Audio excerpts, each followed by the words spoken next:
अस्सलामुअलैकुम। Tele school के इस एजुकेशन प्रोग्राम में खुशामदीद। ये प्रोग्राम टीवी पर हुकूमत पाकिस्तान और सबक फाउंडेशन की शराकत से पेश किया जा रहा है। इसके लेसन्स पाकिस्तान के तमाम तालीमी बोर्ड बशमूल कैम्ब्रिज के सिलेबस के मुताबिक तैयार किए गए हैं, जिसमें एजुकेशन कंटेंट सबक फाउंडेशन प्रोवाइड कर रही है। सबक फाउंडेशन की वेबसाइट सबक.pk पर केजी से 12वीं जमात तक वीडियोस और प्रैक्टिस टेस्ट बिल्कुल मुफ्त दस्तयाब हैं। हमारे आज के बायोलॉजी का लेसन है डाइजेशन इन ह्यूमन, जो कि फेडरल, पंजाब, केपीके और बलूचिस्तान बोर्ड की 9th क्लास की बुक के चैप्टर 8 का टॉपिक है, जबकि सिंध बोर्ड की 9th क्लास की बुक के चैप्टर 9 का टॉपिक है। और आज के लेसन में हम डाइजेशन के प्रोसेस में लिवर के रोल के बारे में जानने की कोशिश करेंगे। इसके अलावा डिसऑर्डर्स ऑफ गट के बारे में भी डिटेल से पढ़ेंगे। आज के बायोलॉजी के लेसन और इससे मुंसलिक वीडियोस को घर बैठे देखने के लिए आप सबक.pk की वेबसाइट पर जा सकते हैं। यहाँ पर तमाम बोर्ड्स की 9वीं से 12वीं जमात तक बायोलॉजी के सारे टॉपिक्स पर वीडियोस और प्रैक्टिस टेस्ट बिल्कुल मुफ्त मौजूद हैं। इनके ज़रिए आप अपने कॉन्सेप्ट्स को पुख्ता करके इम्तिहानात में शानदार नंबर हासिल कर सकते हैं।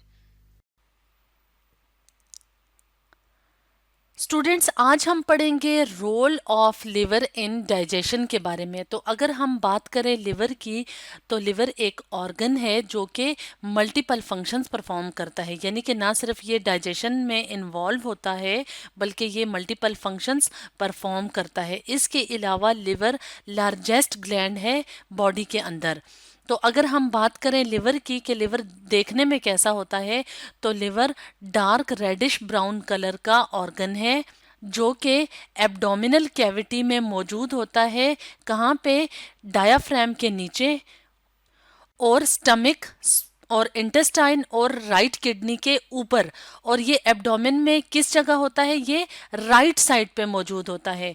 और अगर हम बात करें डायाफ्राम की, तो डायाफ्राम क्या है? डायाफ्राम चेस्ट कैविटी का लास्ट पोर्शन होता है, यानी कि ये सबसे नीचे बेस बनाता है और ये स्मॉल थिन स्केलेटल मसल्स का बना होता है। तो डायाफ्राम के नीचे और स्टमक, इंटेस्टाइन और राइट किडनी के ऊपर लिवर लोकेटेड होता है। और ये जो एरिया होता है चेस्ट कैविटी और पेल्वस से ऊपर वाला, यानी चेस्ट कैविटी और पेल्वस के दरमियान का जो ये सारा एरिया होता है, ये एब्डोमेन कहलाता है। तो एब्डोमेन के राइट साइड पे लिवर मौजूद होता है।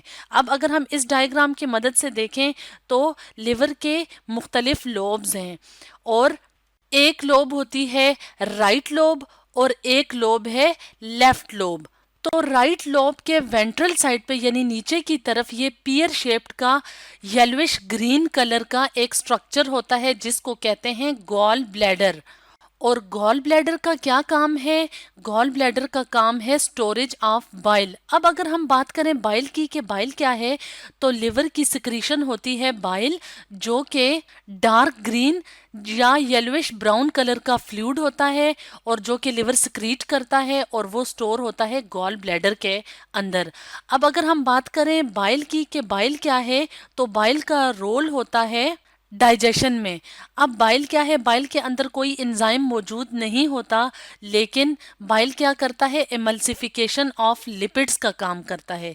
तो इमल्सिफिकेशन का प्रोसेस कौन सा प्रोसेस होता है? ऐसा प्रोसेस जिसमें के लार्ज ड्रॉपलेट्स ऑफ लिपिड या फैट जो होते हैं वो कन्वर्ट हो जाते हैं स्मॉलर ड्रॉपलेट्स में।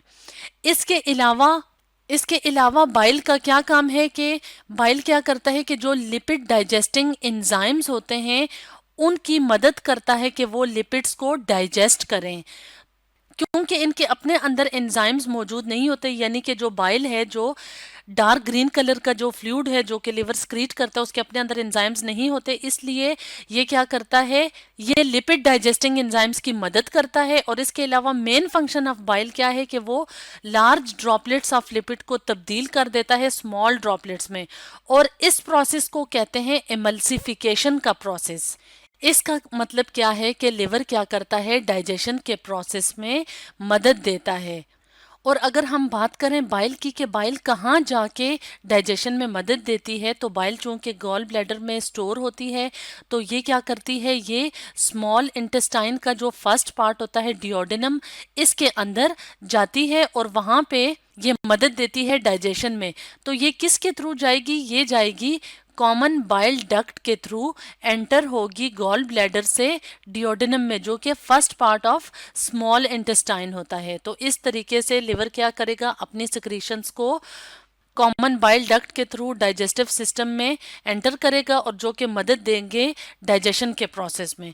अब इसके अलावा हम बात करें तो लिवर के काफ़ी ज़्यादा फंक्शंस होते हैं, तो हम वन बाय वन करके सारे फंक्शंस को डिस्कस करते हैं।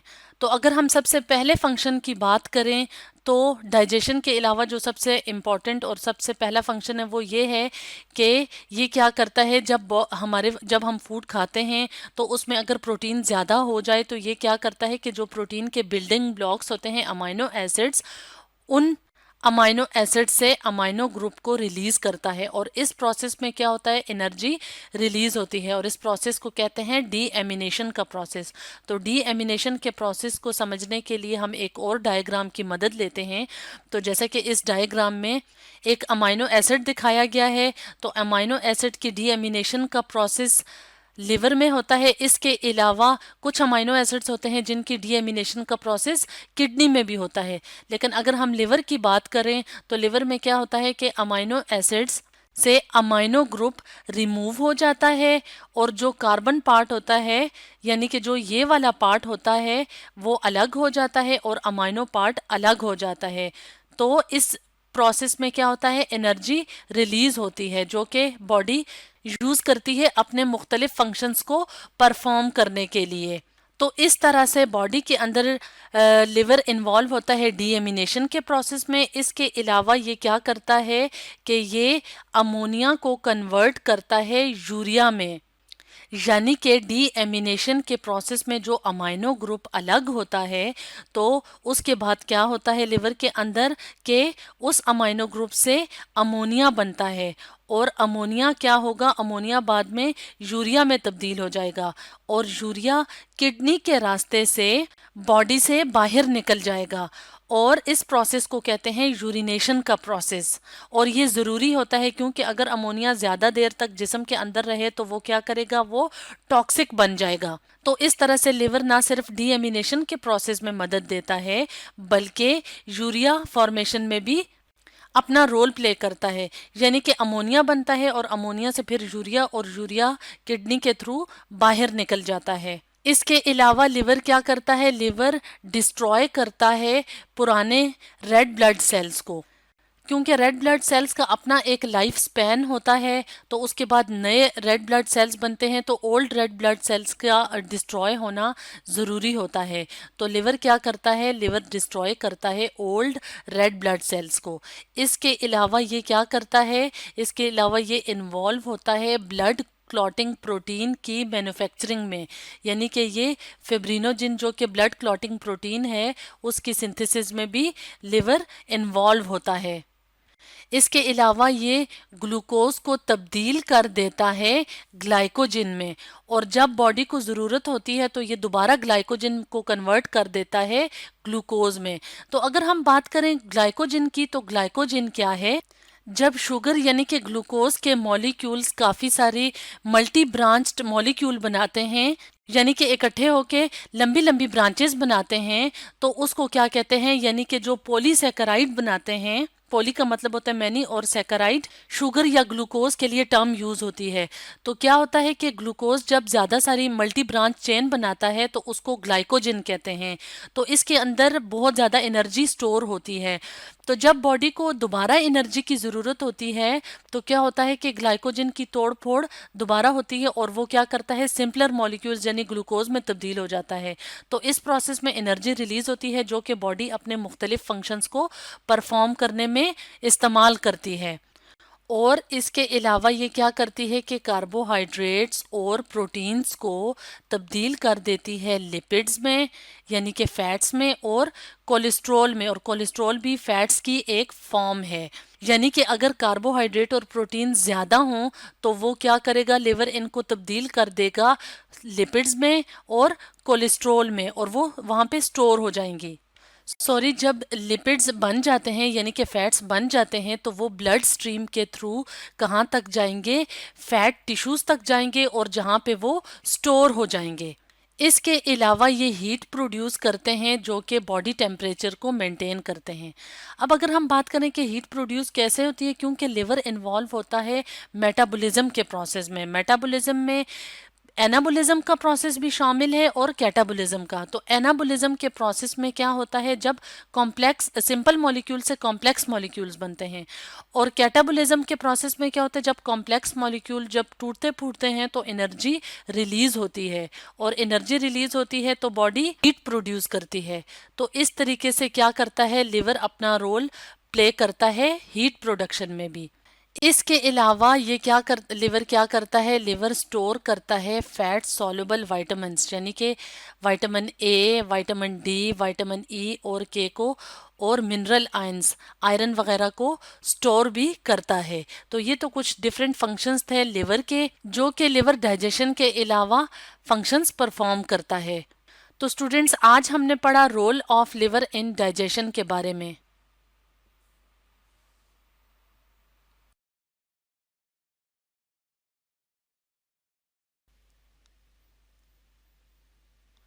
जी स्टूडेंट्स, तो आज हम पढ़ेंगे डायरिया एंड वॉमिटिंग के बारे में।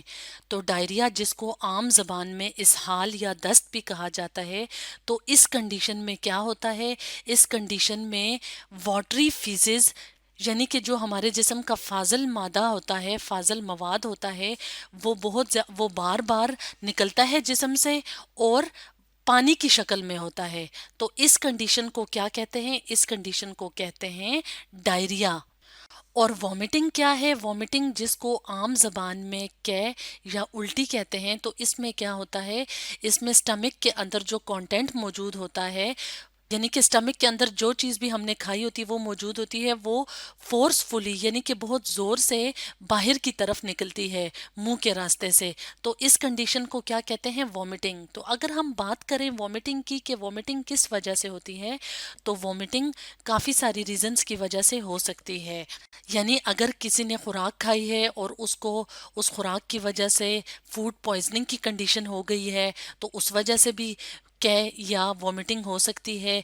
या किसी ने बहुत ज़्यादा खाना खा लिया है, ओवर ईटिंग की वजह से भी हो सकती है, या किसी स्ट्रेस की कंडीशन की वजह से भी वॉमिटिंग हो सकती है, या अगर स्टमक के अंदर इन्फेक्शन है तो उस वजह से भी वॉमिटिंग हो सकती है। तो अब अगर हम बात करें वॉमिटिंग से बचने का क्या तरीका है, तो वॉमिटिंग से बचने का ये तरीका है कि साफ़ साफ खुराक और साफ पानी पिया जाए। इसके अलावा कम खाना खाना चाहिए और जंक फूड वगैरह को अवॉइड करना चाहिए। अब हम बात करते हैं डायरिया की। डायरिया जो कि उर्दू में इसहाल या दस्त कहलाता है, तो ये एक बहुत ज़्यादा डेंजरस कंडीशन हो जाती है अगर इसका टाइम पे ट्रीटमेंट ना किया जाए। तो अगर हम बात करें सिम्टम्स की कि क्या क्या अलामात होती हैं डायरिया की, तो हम कुछ अहम अलामात या सिम्टम्स देख लेते हैं। सबसे पहले सिम्टम ये है कि एब्डोमिनल एरिया में, यानी जो पेट वाला एरिया है, उसमें बहुत ज़्यादा पेन फील होती है, दर्द होता है। इसके अलावा नोज़िया की कंडीशन होती है, यानी सिकनेस होती है और ये फील होता है कि जैसे वॉमिट आने वाली है। इसके अलावा वॉमिटिंग भी हो सकती है, यानी कै या उल्टी हो सकती है, और बुखार की सिचुएशन भी होती है। और अगर हम मेन अलामात की बात करें, मेन सिम्टम, तो इसका मेन सिम्टम ही ये है कि बार बार वाटरी फीसेस, यानी कि जो फाजल मादा है वो पानी की शक्ल में जिस्म से बाहर निकलने की ज़रूरत महसूस होती है। तो ये अहम अहम सिम्टम है डायरिया का। इसके अलावा एब्डोमिनल पेन, नोज़िया, वॉमिटिंग और फीवर भी डायरिया के सिम्टम्स है। अब अगर हम बात करें कॉजेज़ की कि वो कौन सी वजूहात हैं जिसकी वजह से डायरिया हो सकता है, तो इसके कुछ अहम या इम्पोर्टेंट कॉजेज़ ये हैं कि कि जब कॉलन से पानी एब्जॉर्ब नहीं होता सफिशेंट क्वांटिटी में ब्लड की तरफ तो डायरिया हो सकता है। अब कॉलन क्या है? कॉलन हमारे लार्ज इंटेस्टाइन का पार्ट है, तो वहाँ से अगर पानी सही क्वांटिटी में एब्जॉर्ब ना हो तो डायरिया हो सकता है। इसके अलावा अगर बैक्टीरियल या वायरल इन्फेक्शन हो तो डायरिया हो सकता है। इसके अलावा अगर कोई कंटेमिनेटेड फूड यानी कि ऐसी खुराक खाई जाए जो साफ ना हो, यानी कि अगर कोई फूड खाया जाए जो साफ ना हो और अगर गंदा पानी पिया जाए तो इस वजह से भी डायरिया हो सकता है। अब हम अगर हम डायरिया के ट्रीटमेंट की बात करें तो इसके ट्रीटमेंट में सबसे पहले क्या है? इसके ट्रीटमेंट में अगर साफ पानी पिया जाए और बहुत ज़्यादा तादाद में पिया जाए तो डायरिया का ट्रीटमेंट हो सकता है, यानी कि डायरिया से बचा जा सकता है। इसके अलावा जो साफ पानी बहुत ज़्यादा तादाद में क्वांटिटी में अगर पीने के साथ साथ उसमें सॉल्ट यानी कि नमक और शुगर वगैरह शामिल कर दिया जाए तो डिहाइड्रेशन से बचा जा सकता है और डायरिया की सिचुएशन पे काबू पाया जा सकता है। इसके अलावा अगर डायरिया बैक्टीरिया की वजह से हुआ है तो एंटीबायोटिक्स के इस्तेमाल से, यानी एंटीबायोटिक्स जो मेडिसिन होती हैं उसके इस्तेमाल से डायरिया ख़त्म हो सकता है या डायरिया का इलाज किया जा सकता है। अब अगर डायरिया से बचने के लिए एहतियाती तदाबीर यानी कि प्रिवेंटिव मेजर्स की बात की जाए तो अगर प्रिवेंटिव मेजर्स यानी एहतियाती तदाबीर कर ली जाएं तो डायरिया से बचा जा सकता है, क्योंकि अगर डायरिया बहुत लंबे टाइम तक रहे तो इससे डेथ भी कॉज हो सकती है, क्योंकि डिहाइड्रेशन हो जाती है, यानी बहुत ज़्यादा पानी जिस्म से निकल जाता है तो उस वजह से डेथ कॉज हो सकती है। तो इसलिए बेहतर है कि प्रिवेंटिव मेजर्स यानी एहतियाती तदाबीर अपना ली जाएं। तो सबसे पहले एहतियाती तदाबीर में क्या है कि एक तो खुराक अच्छी खाई जाए, यानी कि जो कंटेमिनेटेड जरासीम वाली या गंदी खुराक ना हो, तो उस तरीके से भी डायरिया से बचा जा सकता है और साफ पानी का इस्तेमाल किया जाए। इसके अलावा अगर पानी को उबाल के इस्तेमाल किया जाए तो डायरिया से बचा जा सकता है। इसके अलावा अगर ORS यानी कि ओरल रिहाइड्रेशन सॉल्ट्स जो कि बाज़ार में इजीली अवेलेबल हैं, ORS के साशे मिल जाते हैं, तो अगर उसका इस्तेमाल किया जाए तो डायरिया से बचा जा सकता है। इसके अलावा ऐसी मेडिसिन जो कि डायरिया के जो जरासीम होते हैं उनको किल कर सके तो उसके इस्तेमाल से, ऐसी मेडिसिन के इस्तेमाल से भी डायरिया से बचा जा सकता है। तो स्टूडेंट्स, आज हमने पढ़ा डायरिया एंड वॉमिटिंग के बारे में।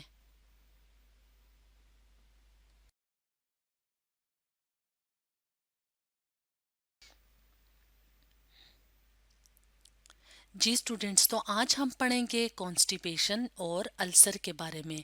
तो अगर हम बात करें कॉन्स्टिपेशन की तो कॉन्स्टिपेशन जिसको आम ज़बान में कब्ज़ कहा जाता है, यानी कि ऐसा प्रोसेस जिसमें कि फीसेस हार्ड हो जाते हैं, यानी कि जो फाजल मवाद होता है, वेस्ट मटेरियल होता है जो कि डाइजेशन के नतीजे में बनता है, वो हार्ड सख्त हो जाता है और उसका बॉडी से निकालना यानी एलिमिनेट करना बहुत मुश्किल हो जाता है। तो इस सिचुएशन को क्या कहते हैं? कॉन्स्टिपेशन।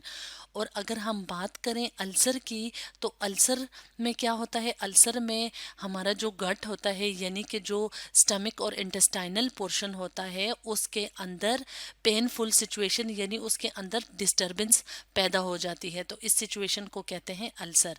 तो अब अगर हम बात करें कॉन्स्टिपेशन की कि कॉन्स्टिपेशन किस वजह से होती है, तो अगर हम कॉजेज़ देखें कॉन्स्टिपेशन के तो इसके काफ़ी सारे कॉजेज़ हैं जिसकी वजह से कॉन्स्टिपेशन होती है। तो जो सबसे पहली कॉज है कॉन्स्टिपेशन की वो ये है कि कॉलन के अंदर से एक्सेसिव यानी कि बहुत ज़्यादा वाटर की एब्जॉर्प्शन हो जाती है। और कॉलन क्या है? कॉलन हमारे लार्ज इंटेस्टाइन के पार्ट्स हैं, और कॉलन भी जैसे असेंडिंग कॉलन है, ट्रांसवर्स कॉलन है, डिसेंडिंग कॉलन है, सिग्मोइड कॉलन है, तो कॉलन के भी मुख्तलिफ पार्ट्स होते हैं।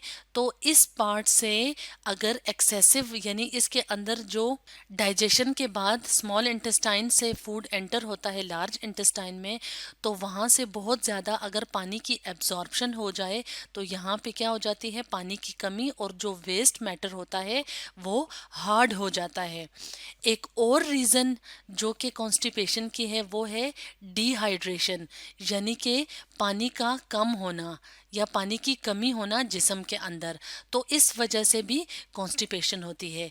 एक और रीज़न जिसकी वजह से कॉन्स्टिपेशन होती है वो ये है कि हम जो खुराक खाते हैं उसके अंदर जो डाइटरी फाइबर्स होते हैं उसकी मिकदार बहुत कम होने की वजह से भी कॉन्स्टिपेशन होती है। अब डाइटरी फाइबर्स की अगर हम बात करें कि डाइटरी फाइबर्स क्या हैं, तो डाइटरी फाइबर्स हमारी खुराक में मौजूद ऐसे अज्जा होते हैं जो मटेरियल होता है जब डाइजेस्टिव सिस्टम में मौजूद होता है तो उसका पैसेज यानी कि उसका गुजरना आसान बना देते हैं।